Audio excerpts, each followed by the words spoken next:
Subscribe to our channel and also press the bell icon to get updated whenever a new video is uploaded. तो दोस्तों आज एक ऐसा topic cover कर रहा हूं जो आपके दिमाग में भी होगा और ये सवाल आता होगा कि ये इंश्योरेंस कंपनी 100 साल तक का कवर कैसे देती है। मतलब आदमी पक्का इस पीरियड में उनका डेथ हो जाएगा पॉलिसी होल्डर का, तो कैसे प्रोवाइड करते हैं, गारंटीड पे आउट है। तो इंश्योरेंस कंपनीज को इसमें से तो 100% नुकसान होना चाहिए। काफी लोगों के दिमाग में ये सवाल है और काफी सब्सक्राइबर्स ने भी ये सवाल उठाया है, तो मैंने सोचा इस पर एक वीडियो बनाया जाए।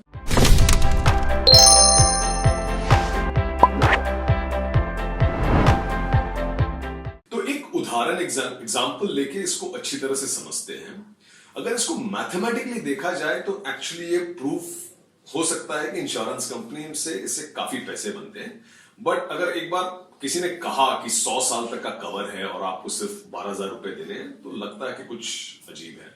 तो एक उदाहरण से ये देखते हैं। मान लीजिए 35 साल का कोई बंदा है जो इंश्योरेंस पॉलिसी लेता है, टर्म इंश्योरेंस कवर 1 करोड़ का लेता है और 65 साल के लिए लेता है। मतलब 35 और 65 तो 100 ईयर्स का कवर हो जाता है।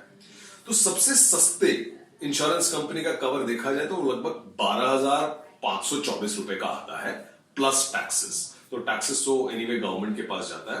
तो इंश्योरेंस कंपनी को ये 12,524 रुपए मिलते हैं आपका एनुअल प्रीमियम की तरह। अब इंश्योरेंस कंपनी क्या करते हैं, इस पैसे को लेके इन्वेस्ट करती है। अब इन्वेस्टमेंट्स भी काफी रेगुलेशंस है कि कहां कहां पे इन्वेस्ट कर सकते हैं और इंश्योरेंस रेगुलेटर उसको काफी स्ट्रांगली मॉनिटर करते हैं। मगर हम अज्यूम कर सकते हैं कि इंश्योरेंस कंपनी को 8% रिटर्न इसमें से निकाल ही सकता है और ये 65 साल के लिए है, तो काफी लॉन्ग टर्म इन्वेस्टमेंट भी ये कर सकते हैं। तो अगर आप जो 12,524 रुपए डालते हो उस पे इंश्योरेंस कंपनी हर साल अगर 8% रिटर्न जनरेट कर सकता है, तो 65 साल बाद इंश्योरेंस कंपनी के पास 2.5 करोड़ रुपए बचते हैं। तो 2.5 करोड़ में से आपको एक्चुअली 1 करोड़ देना कोई बड़ी बात है नहीं। इंश्योरेंस कंपनी को बहुत अच्छा प्रॉफिट मिल चुका है।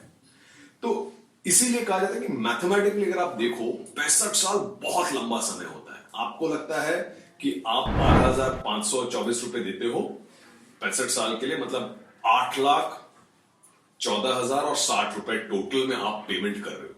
मगर ये पैसे 65 साल में एक्चुअली 2.5 करोड़ बन जाता है। तो इसी में से इंश्योरेंस कंपनी आपको काफी आसानी से क्लेम पे कर सकता है कोई प्रॉब्लम के विदाउट एनी प्रॉब्लम। अब थोड़ा और फेवरेबल हो जाता है इंश्योरेंस कंपनी के लिए कि कुछ जरूरी नहीं कि हर आदमी कंटिन्यू करेगा। आप एक सिनारियो देखिए कि 85 ईयर ओल्ड है, वो क्या इंश्योरेंस प्रीमियम पे करना चाहेगा अपने प्लान के लिए अगले 15 साल के लिए। मतलब 60 साल पर रिटायरमेंट हो गया है, 25 साल से रिटायरमेंट के सेविंग्स में से रह रहा है। उस सेविंग्स में से वो क्या चाहेगा 85 साल का आदमी की इंश्योरेंस पेमेंट पे करे, क्योंकि उस पर अब कोई निर्भर है नहीं उनके इनकम पे। तो बहुत सारे लोग ड्रॉप ऑफ भी कर जाएंगे, तो रिस्क इंश्योरेंस कंपनीज के लिए और भी कम हो जाते हैं।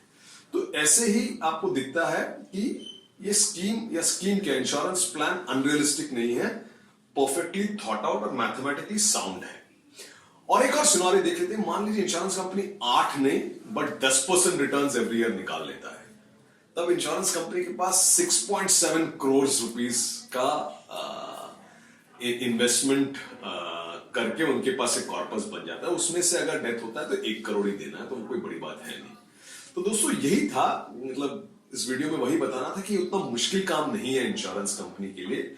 और आप चाहे तो आप 100 ईयर्स के लिए ले सकते हैं, मगर मेरे हिसाब से 75 ईयर्स तक काफी होता है। उसके बाद आप पर कोई निर्भर नहीं है, तो कवर उससे ज्यादा लेने की जरूरत नहीं है। आप रिटायर करके 60 साल की उम्र में और उसके बाद भी 15 साल कंटिन्यू किए, क्योंकि आपका रिटायरमेंट इनकम से आप प्रीमियम पे कर रहे हो, इसमें से कोई पैसे वापस नहीं मिलने वाले हैं। टर्म प्लान्स है, तो मेरे हिसाब से 75 ईयर्स ले। अगर कोई चाह रहा है कि 100 ईयर्स तक ले सकते हैं, प्लान में कोई खराबी नहीं है। 100 ईयर्स में अगर उसके बीच में कुछ भी हो जाता है पॉलिसी होल्डर को, तो नॉमिनी को सम एश्योर्ड मिल जाता है। तो दोस्तों यही समझाने के लिए मैंने ये वीडियो बनाया है। होपफुली आपको पसंद आया होगा। अगर आपको लगता है कि किसी और के दिमाग में भी आपने चर्चा किया है ये सवाल, तो उनके लिए भी शेयर कर दीजिएगा। Thank you.